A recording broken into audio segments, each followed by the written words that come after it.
पूछाऊ लिखला रमेश को दवाई है अबे तो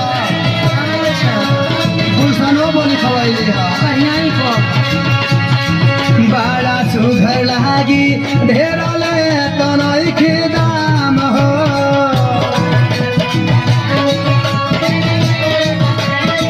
खाली 100 रुपया लागी है गुलशन को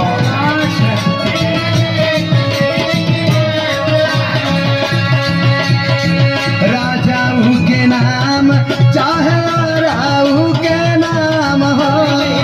बड़ा निमन लागी ढेर ले तो नहीं के दाम हो निकला हो जल्दी जल्दी माला के ने अरे बोला ना बोला अरे 2-4 लोग लौड़ी बटोरा ना हो अरे ऐसा ही चिल्लाइबा तो खुदे लोग आ जाएंगे अरे जोरे ना जाओ तनी गांव में घूम के खबर दे दे रे बढ़िया लेला पीटा पीटा निकला हो निकला जल्दी छोड़ी के मकाना गोदवाल ना हो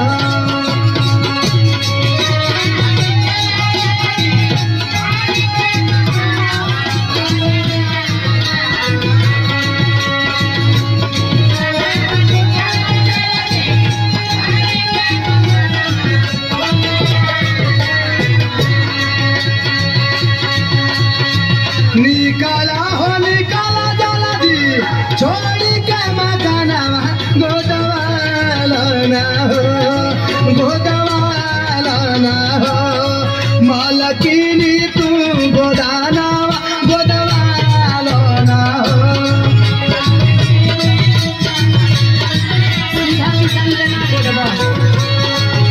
उल्टी बोध दे हो जहाँ पहुँचाना बोध दे जानो तारू हो बगलिया वाला गौवा में अजईबो अपना ढूंढी पर गोदावली हो 36 वो अपना पुट्ठा पर गोदावली हो मुसाफिर वो तो कहाँ गोदावली बातें मत करो अल्लाह को कत मत कह वो तो हाथ गोले पर लोला बनवैले बाड़ी अरे बाप रे बाप संतोष को तो भाग गई हमार सुइए देख के आ साधु को के मत कह उनके ओठ कजरी एगो तिल ऐसन को दले बानी कि मुस्किया तारी तो कई गो लफंगा उनके पीछे घूमता रह सुना ना ये कोनो शौके ना हो सुना भोला बड़ी शुभ देह हाथ पर छपा वाला रामा सुना यार रमेश राजा वाहिर को